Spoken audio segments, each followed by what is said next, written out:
Come in. Welcome. I'm E.G. Marshall.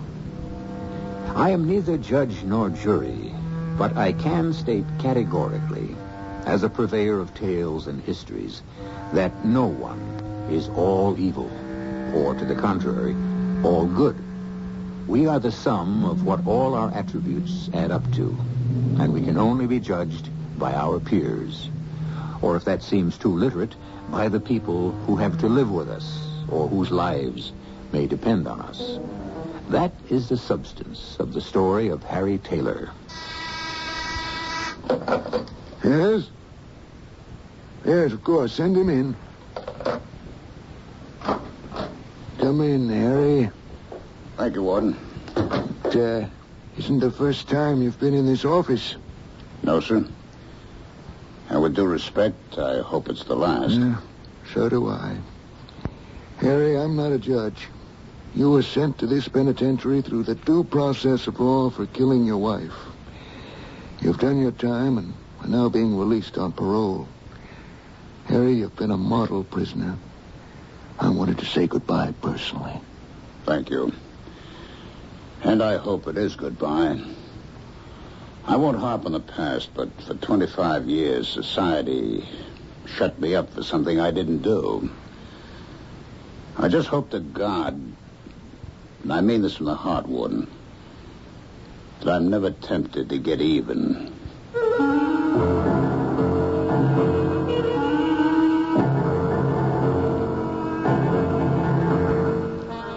Our mystery drama, For Tomorrow We Die, was written especially for the Mystery Theater by Ian Martin and stars Beatrice Straight. One of us was unjustly accused and sentenced. Upon gaining freedom again, what would our state of mind be? Would we accept injustice as one accepts a major illness? Or in this case, since man was the villain, would we be inclined to think that we had a ticket to retaliation, a right to hit back at society? Was Harry Taylor unjustly accused and sentenced? And did he try to get even? Let's find out. Just the mail, Mom. I'll get it. Oh, fine, Pesh. And give Don a call. I'm just about ready to put on the eggs. I will. Donald Craig, now hear this. You'll get your rear out of a sling and get downstairs. This is the captain speaking. Repeat that. Your wife. Your slightest command is my wish. You want me as I am, all wet and dripping from the shower, or should I stop to put on at least a towel, Captain Sir Wife? I'll take you as you are, you gorgeous, able-bodied hunk. But give Mother a break and put something on. A fine way to talk. I gave up men with your father. Oh, I wouldn't want you to change your mind this late. I was just kidding. Oh, I know, honey. But while you're on the subject of kidding, don't be so smart. There's juice in this old prune yet. Why, Mom, you know that's kind of embarrassing. Well, so it evens us up. You've never liked your nickname, but you learned to live with it. Oh, well, come on. Precious? That's a name for this century? We shortened it to Pesh. You'd rather go with your grandmother's name, Gertrude? Oh, no. I'll take Pesh and climb out easy. Here's the mail. Oh, big thrill. Amanda's boutique has a sale. The Fortune supermarket is reducing all the stringy meat they couldn't sell last month. The oil company's sending a bill you wouldn't believe it. Wait a moment. I hit the jackpot. What? A real honest-to-God person letter. Oh, from who? The writing I don't recognize. A New York address. The Waldorf Plaza Towers. And... Well, what is it? I don't believe it. Well, I just don't believe it. Mom, don't believe what? Harry Taylor. Well, it couldn't be the same Harry Taylor. Could it? I don't know, Mom. Who is Harry Taylor? Well, if I hadn't married your father, he could just as soon have been your father. What? Harry Taylor. Oh, All the years. You go get your husband out of the shower. I'll hold breakfast and let me read this letter to myself.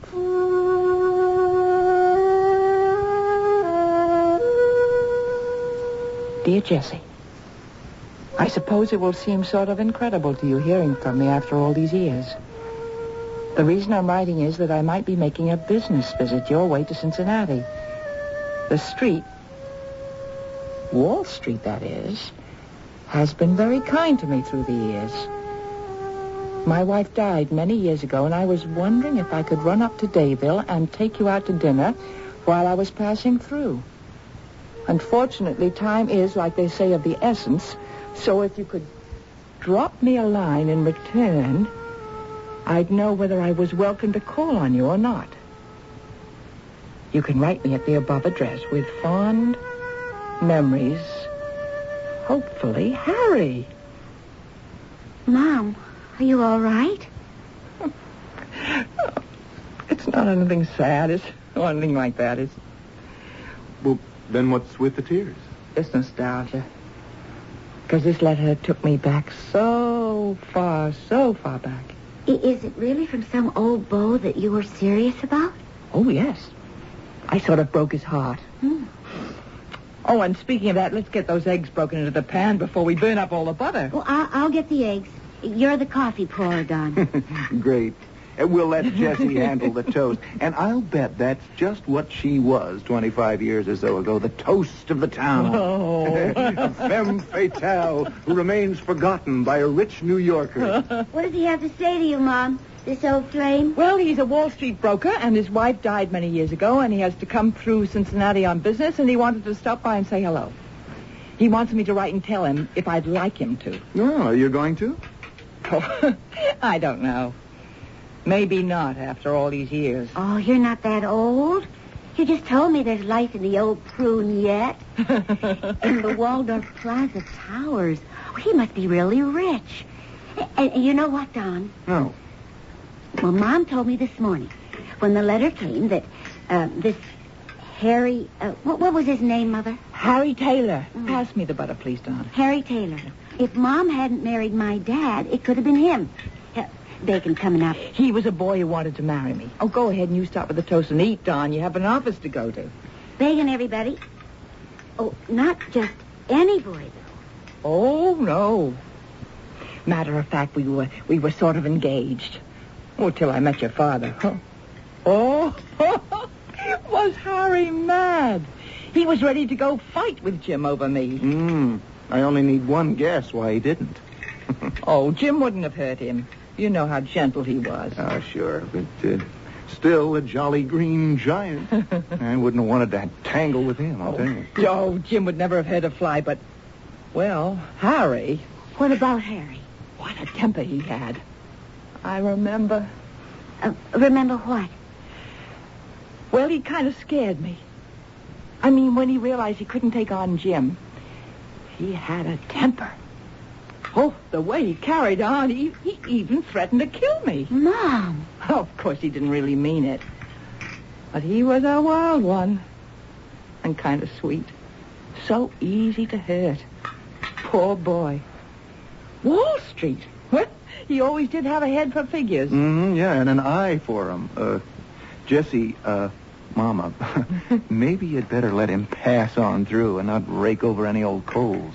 Well, there might just be a little fire left in them. Well, it might be just what I need to shake me out of a rut. Well, you don't like it here with Don and me? Oh, of course I do, dear. I have plenty of money to go live by myself if I want to, and I did have an idea that I was going to be useful around here as a built-in babysitter. Well, sorry to disappoint you, Mom. You won't have to worry till things get a little more unscrambled here. Oh, which reminds me, I've got to scramble, too. I'm due at the store in 20 minutes. Well, now, my boss is out of town, so I can be a little late. I'll circle around in the car and drop you off. Look, Mom, if you want to have your old love here, go ahead. I never said he was my old love. Well, I didn't mean it the way that sounded. I just meant your old high school sweetheart or whatever he was. Yeah, I'd like to get a look at the guy myself. What he could have that Big Jim didn't, I'd like to see. Why do you think I married Jim, you lunkhead? just so you could have Precious here for me to marry. I told you if you ever called me that name, I'd leave you. Okay, Gertrude. Bye, Mom. Oh, you crumb. Bye, Mom. Just call me by my own name. Oh, yes, Pesh. Sounds like a breakfast cereal. But it's good for you. Do I really want to see him again? I've lived my life, and it's stopped with Jim 5 years now. But I'm not all that old. Dear Harry, what a surprise to hear from you again after all these years. You didn't mention any children. I have one. A girl married to a lovely boy practicing law. I mean, he's already a lawyer, but just beginning. If you are coming so near the old town, why don't you stop by for dinner? Or if you like, we have a guest room. Well, it's like in the rumpus room, but the bed is really comfortable, and the kids love to have guests. Please consider yourself one, and this is an invitation. Let me know. I'd love to see you again and renew old acquaintance for old Lang Syne Jesse. For old Lang Syne. Yeah. If you hadn't turned me down, Jesse, I'd never married Flo. And if I hadn't married that drunken... Well, I might just take you up on that invitation, Jesse. Maybe we could wipe the board clean.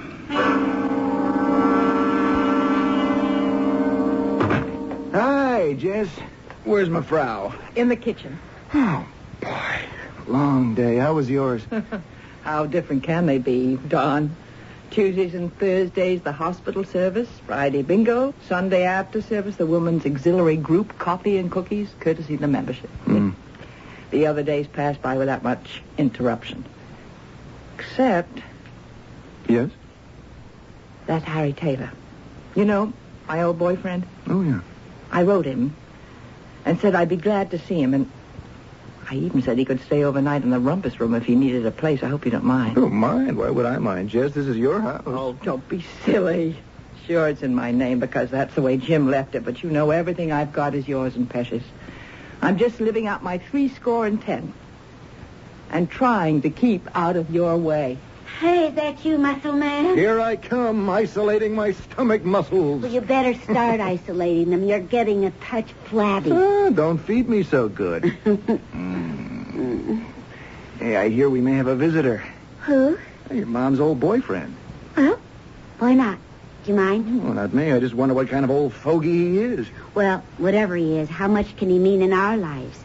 If Mom wants a nice sentimental moment of nostalgia... She is entitled. I just hope he won't be a bomb. Please define that. I mean a splat. Yeah, nothing. A big bore. What did you have in mind? Well, I don't know. Maybe I'm just a female animal with funny vibes. I just have a silly hunch it would have been better if he'd never raised his head out of the past. But, like you say, it's Mom's house, and she's entitled to her own guests, no matter how far they climb out of the past. Oh, I just hope he won't be a specter at the feast.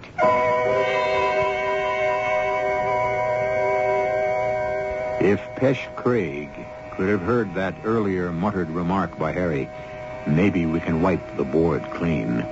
Or if she had known that he was a man who spent nearly half his life in jail for killing a woman, she might have paid more attention to those vibes of hers. But she didn't really take them seriously, nor did her husband Don until later. Or perhaps too late. I'll return in a moment with Act 2. We've all been guilty of such phrases as, I could have killed that wife of mine, or I could have cut his throat for doing that. Typical overstatements, which of course we don't really mean. That is, most of us. Some of us must. because people do kill other people in the heat of anger and sometimes even in cold blood. Once, Harry Taylor told Jesse Dingman he was ready to kill her for jilting him. But does a man hold that thought, nourish such a grudge for nearly 3 decades? How can one really be sure? Particularly since he spent all that time behind bars for the murder of another woman. Harry Taylor arrived on a Saturday, so we were all 3 at home to meet him. His arrival was quite something, I might add.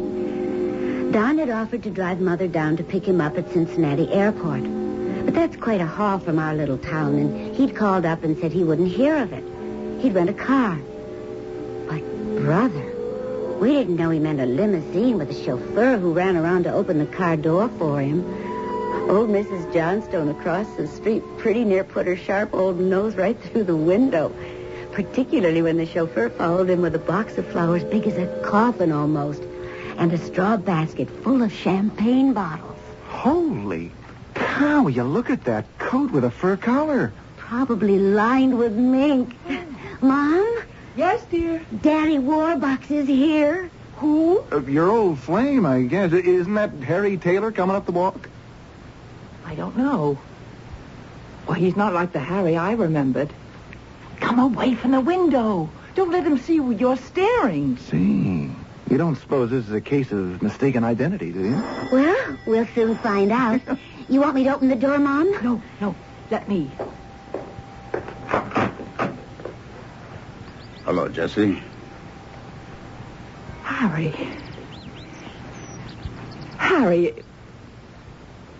it is you. I guess I didn't age as well as you. I'd have known you anywheres. It wasn't that. It's just that you were always in jeans and a windbreaker, and I never saw you in a hat. I'm sorry. Come in. Come in, Harry. It's good to see you. I've been looking forward to this for a long time, Jesse. Just kind of took me a while to make up my mind. Well, I'm glad you did. Oh, won't you ask your friend in? Oh, that's my chauffeur. Hey, Brody, I'll take the flowers. Jesse, would you show Brody where the kitchen is? I guess that champagne ought to go in the icebox or something. Champagne? Well, sure. You know, like the old song or whatever. Eat, drink, and be merry. For tomorrow we die. Kind of by reflex action, my mind completed the old quotation as Jess brought Harry Taylor in to meet us, while Pesh took the chauffeur out to the kitchen to put the champagne away. And just for a moment, while we were being introduced, looking at the guy, I got some strange vibes myself. I mean, it was his skin tone. He looked sort of dead white, like you think of a corpse. But there was nothing dead about his handshake. That was firm. Matter of fact, since I wasn't expecting it, he almost cracked my knuckles. I'm pleased to meet you, son. You sure got good taste in mother-in-laws. Thanks, sir. I feel the same way myself. Oh, now, don't call me sir. Make it Harry, hmm? Would you like Don to go out and get your bag from the car? Hmm? Well, aren't you going to stay with us? Oh, well, no, I wouldn't want to put you out like that, Jess. I've got some rooms at the hotel. Oh, but we made plans, and we expected you for dinner. Oh, that part's all right. That's why I brought the champagne. And then tomorrow I thought you and me could take a ride in the car or maybe walk down memory lane. Have lunch out at the carriage house. Oh, but that's so expensive now. It always was. Never could afford it before. That's why I checked to make sure it was still in business. I have a reservation. Oh, my. I don't think I have anything to wear. Well, if you haven't, we'll go out in the morning and buy you something. The champagne's all put away, Mr. Taylor. Mr. Brody wanted to know if you needed him for anything else. Oh, no, he can go. What time do you think I ought to have him come back and pick me up? I don't know. You sure you don't want to stay? I don't want to be any trouble, Jesse. Just give me an idea. Look, Mom, I can drive Mr. Taylor. Harry, please. Yeah, Harry, back to the hotel. It's only a few blocks. Well, I'll settle for that.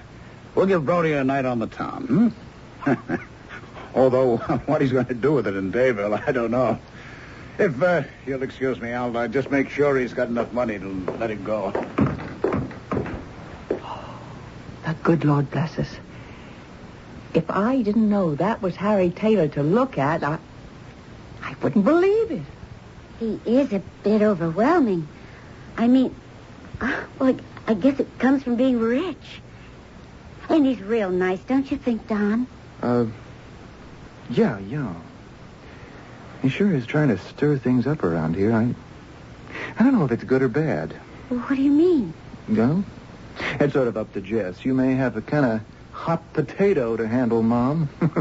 Maybe you better watch your step. With Harry Taylor? Oh, don't be silly. Anytime I can't handle Harry Taylor. Oh, you young sex maniac. Don't feed me any of your 1970s flack. Harry Taylor is nothing but an old friend.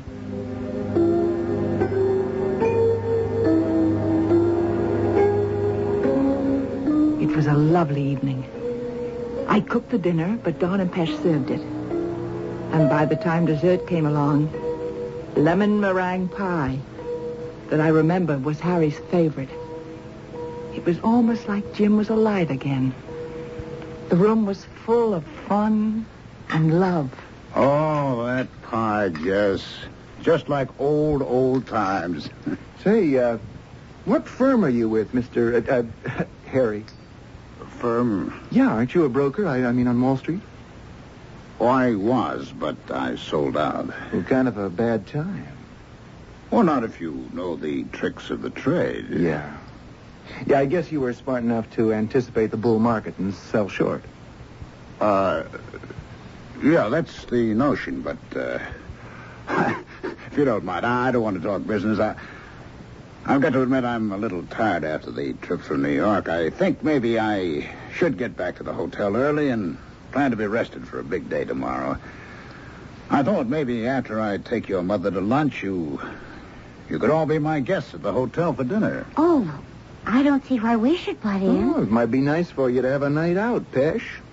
They do have dancing. Oh, well, yes, that would be nice if we don't make it too late.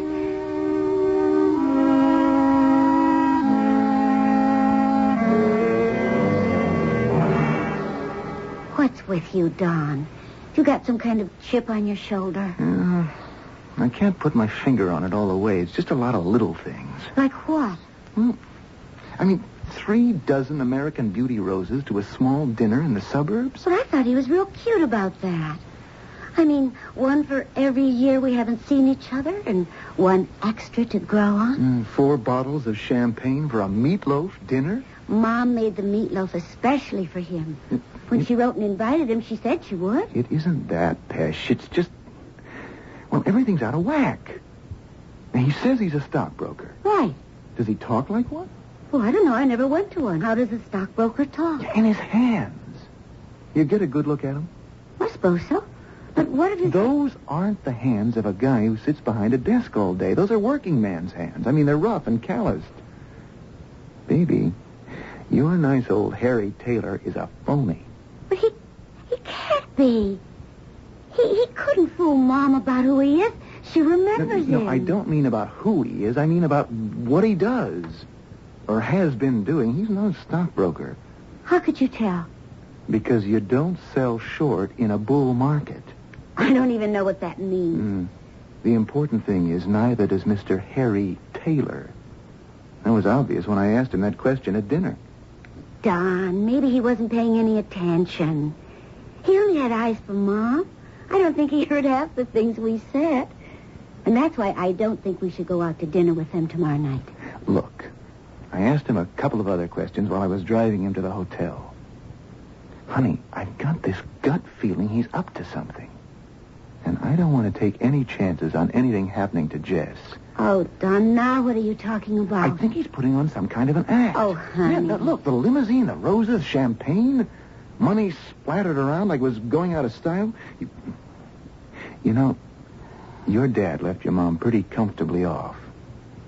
And if this should be some kind of sharper who's looking for a lonely widow to keep him comfort for the rest of his life... Brother, you've been spending too much time around the courthouse. Well, at least I'm glad you didn't come out with what I thought you were going to say. What? Well, the way you're acting, you're just kinky enough to come up with some crazy notion that he's fattening the victim for the kill. Now, what are you talking about? I mean, what Mom said about 35 years ago when she picked Dad instead of Harry Taylor. The first off, he was going to kill Dad, and then he said it would be Mother. Now, that's really way out. People don't hold grudges for 35 years. Well, that's what I say. In any way, you know he never meant it. It's just talk, kind of thing. Will you leave Mom and Harry alone? Honey, I'm only trying to protect her. Well, then butt out, Sir Galahad. Mom doesn't need you. Oh, honey. Did you look at her face tonight when Harry and she were talking old times?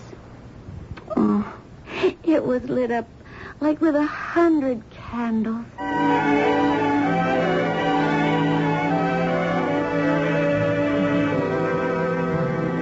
You look at the menu, Jesse.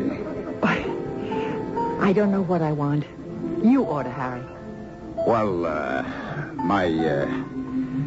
my eyes are not so good anymore, Jess. Just pick the most expensive and order that.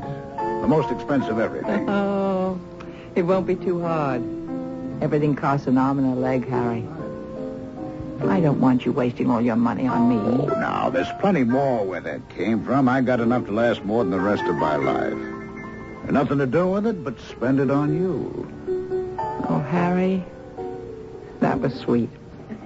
But money doesn't mean all that much to me. Spend it while you got it, is the way I figure. You ain't gonna have a chance to all that long, Jesse. I guess you gotta leave pretty soon, Well, kind of depends on the way things work out. Come on, let's order that lunch. Like I keep saying, eat, drink, and be merry. Because tomorrow you could die.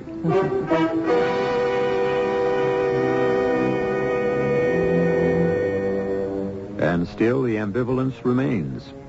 Is Harry Taylor the friendly man he seems to be, renewing a fond and old acquaintance? A wealthy and lonely man who recently struck it rich? Or are Don's suspicions warranted? I'll be back shortly with Act 3. One thing you may have noticed about Harry is that he tends to harp on the subject of death. Eat, drink, and be merry. That first time, he did not complete the saying.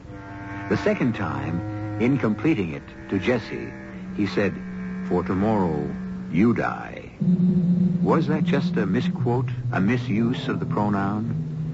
A few nights later, Harry is bringing her back from the local movie in his limousine. I'm sorry you have to go back to New York, Harry. In more ways than one. Like how? Well, I've been wined and dined and entertained and fussed over and spoiled, I guess, more than in my whole life. But it isn't the money. It's been good to see you again. I'm glad you had business out this way. Sort of unfinished business. I could maybe stay a little longer. Oh, but I wouldn't want to put you out. I'll miss you, of course, but... You really mean that? Well, I have my life here, my little activities, and someday I guess the kids will get old-fashioned enough to provide me with a little grandson or granddaughter, but it's been nice to have a beau again. I do get lonely. All of us do at our age, I guess. Look, Jesse, I've got an idea. I do have to get back on to New York for a reason, but I got a great idea. Why don't you come with me? What? Oh, no. You know what I mean. I don't mean anything wrong. We'll get you a room of your own at the hotel, but New York's where it's at. I mean, we've done Dayville. I took you near everywhere in Cincinnati. But in New York, we got the nightclubs, the musicals, the places to eat, and everything like that. Why don't you come back with me, Jessie? I've never been to New York. I've never been much of anywhere, I guess, but imagine Park Avenue, Fifth Avenue. With all the big stores. And Rockefeller Center and all the museums and Lincoln Center. And the Statue of Liberty and Staten Island Ferry. Come on, Jessie. Say you'll go, huh? Oh, you are tempting me, Harry Taylor. You are tempting me. Well, but if I did, it would only be on one condition. What's that? That I pay my own way. Oh, no, come on, I Jessie. can afford it. Please say yes. Well, I'll talk it over with Pesh first, but... Oh, it would be fun to have one fling, since it probably will be my last one.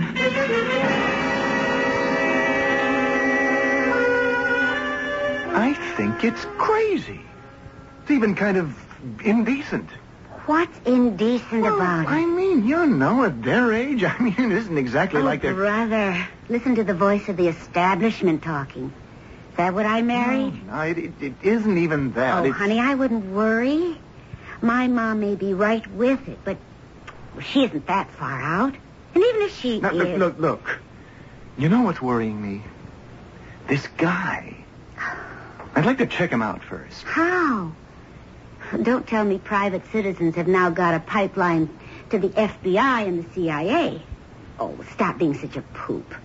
And if my mother wants to kick up her heels a little, you just get your nose out of the way.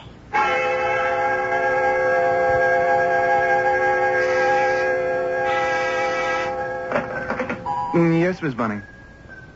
Fine, I'll take it right now. Hello, Waldorf Plaza Towers? This is Mr. Don Craig. I'm a lawyer calling from Dayville, Ohio. What?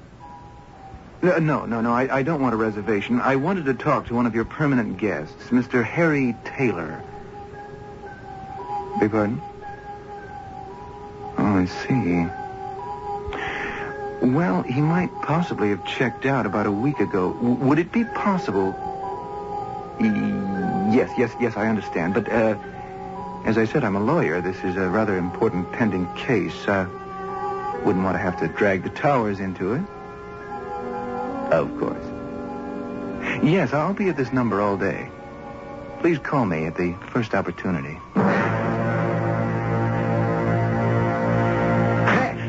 Pesh! You here? Mom, Jess? For heaven's sakes, Wildman, what is it? Where's Mom? Jess, she didn't leave yet? Yes, they took an earlier plane. I tried to reach you at the office, but you were on the phone. You mean they've left for New York? Well, they should be there by this time. But that's... Okay, Miss Wise What Guy. is it? Now, let me tell you something. I got a complete checkout from the Waldorf Plaza Towers, and nobody named Harry Taylor ever lived there. Oh, no. There must be some mistake. Not the way I see it. Pesh, I'm scared. Look, was Harry here before they left? Yes, he brought some champagne, and we all had a glass and wished you were here. Yeah. Did you wash those glasses yet? No. You remember which one was Harry's? Yeah. The one, right there on the secretary. He said he was the only one who finished his. Mom and I were too excited to take more than a sip. Yeah, fine. At least we have one lead. Now, what are you doing? Wrapping this carefully in my handkerchief, taking it down to police headquarters. Police headquarters? That's right. I've got friends down there. We can lift the prints off this glass, check them out. What? I've got a real sick feeling in the pit of my stomach. I just woke up to why Harry looked as if he might have been sick. What do you mean? That white fish belly color is what you get in a security prison. I get some awful feeling that Harry Taylor is an ex-con. What? Yeah. And a long-termer at that.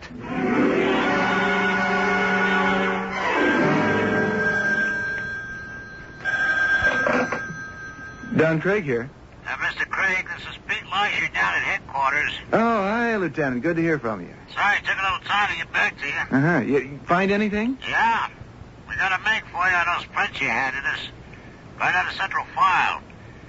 Harold Alpha Leslie Taylor.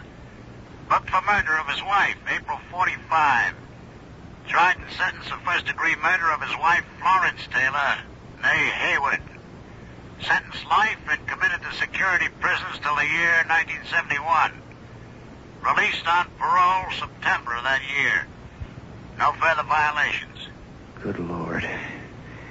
How did he murder her? Drowned her in the bathtub. And the motive? According to the transcript, for her money. The dame was loaded. Of course, he never got any of it. That's all I got. Any help to you? Yeah, thanks, Pete. I don't know how much help it is, but it sure lights a fire under my tail. I'm leaving for New York on the next plane. Oh, yes.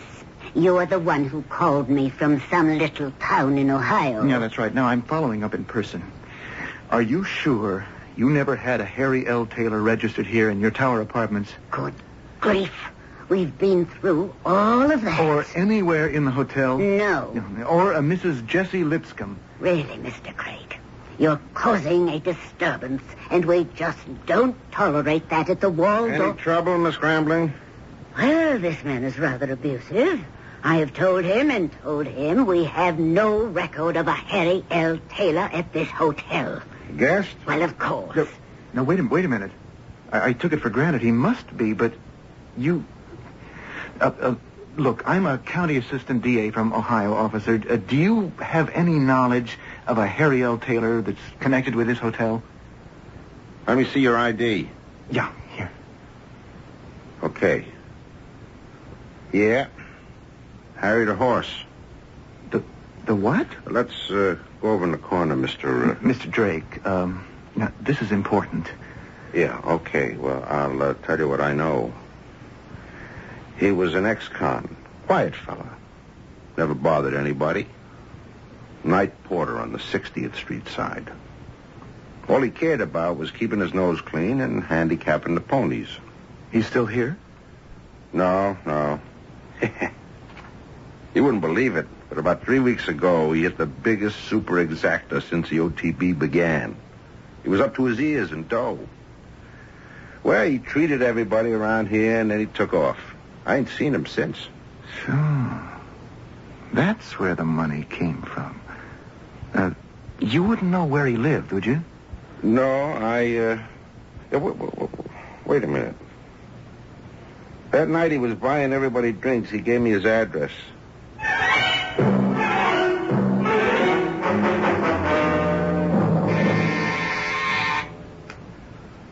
Who is it? This is Don. Jessie, is that you? Don? What are you doing in New York? Wait a minute, I'll buzz the door for you. Come on up.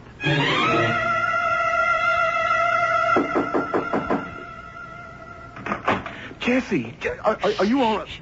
Just come in quietly. Oh, you don't know what Pesh and me have been through. It works at both ends. Just relax. There's nothing wrong.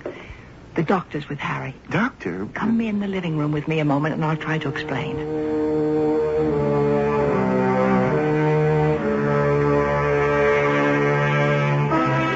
So, that's why I came hightailing to New York. Oh, you're a sweet boy, and I love you.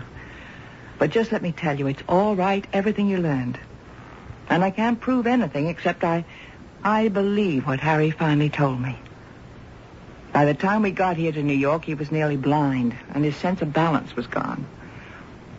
Well, that hasn't anything to do with the past. Flo, his first wife, committed suicide or drowned while she was drunk. She was an alcoholic. So the family didn't want Harry to get her money, and they had a lot of pull, so they pushed homicide against Harry. The poor guy had no one to protect him. So he was put away all those years. But the law, you... Oh, the law is a wonderful thing if you can get it on your side. Harry, poor dear Harry, is one of life's losers. He just can't win anything. He lost me, for what that's worth, and he lost his freedom for 25 years. And a short while after he came out, he lost his health. How do you mean? This is my son, Dr. Hirschfeld. I should say my son-in-law. Could you explain to him about Harry? Oh, yes, of course. Mr. Taylor has one of the rarest diseases in the world. Actually, there are only half a dozen recorded cases. The Creutzfeldt-Jakob disease. It's a sudden and virulent disintegration of the nerve elements. It's irreversible, and it is implacably lethal in an incredibly short time. 3 months is the best prognosis. It can start with blindness. Mr. Taylor is almost blind now. Just a matter of time. And that time is already well extended. Mrs. Lipscomb has offered to attend him with whatever other help is needed. She's a wonderful woman. And that's all I can tell you. You must excuse me now. Unfortunately, life goes on. Or doesn't. There are other patients waiting for me. Thanks, Doctor. I'll be here when you need me. I wish there were more like you. Bye. I can take care of myself, Don. Yes. Yes, I should have realized that. No. Oh, no, I'm glad you're here. And you can go back and reassure Pesh. And as long as Harry lasts, I can do the same for him. Incidentally, I should tell you that I married him. You did? At his request. Oh, and it did give him a little lift. Maybe just an extra lease on life after losing so much of it. And he's still quite active and full of fun. So maybe we still have a little chance to eat, drink, and be merry. And not to finish that quote till it finishes itself. Oh, you're a good boy, Don. I'm glad you married my daughter.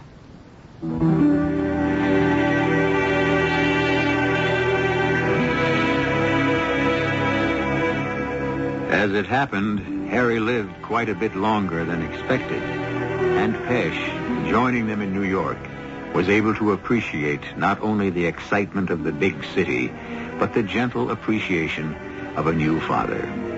Harry died quietly in his sleep, not troubling anyone. But at the last, his life was not in vain, because he borrowed his own immortality in the memory of 3 people who loved him: Jessie, Pesh, and in the end, the doubting Thomas, Don. I'll be back shortly. There isn't much to say about a story like this, except whatever doubts we may have about human nature are fortunately balanced, at times even to our shame, by its resilience and its essential morality. If you don't believe such a statement, heaven help you. And if you do, then there is no question that he will. Our cast included Beatrice Straight, Ralph Bell, Evie Juster, Russell Horton, and Nat Polen. The entire production was under the direction of Himan Brown. This is E.G. Marshall inviting you to return to our Mystery Theater for another adventure in the macabre. Until next time, pleasant dreams.